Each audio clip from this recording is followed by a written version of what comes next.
Ndani ya wiki hii kunatarajiwa tena kufanyika mkutano ule wa mazungumzo ya kupatana baina ya Iran na USA.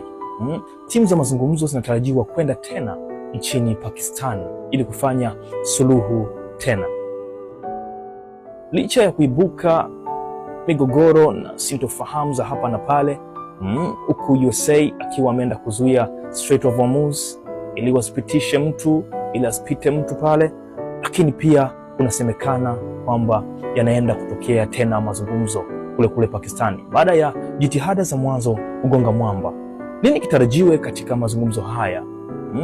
Huku USA akiwa na msimamo wake ule kwamba hatomruhusu Iran akatengeneze mabomu ya nyuklia au silaha zozote za nyuklia.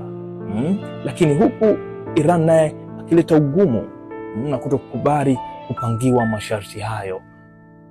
Lakini tutarajie nini kwenye mazungumzo haya ambayo hivi karibuni wanarudi tena mezani pale Pakistan baada ya kutumia masaa 21 kwenye kikao kilichopita, lakini hakikuzaa matokeo yoyote.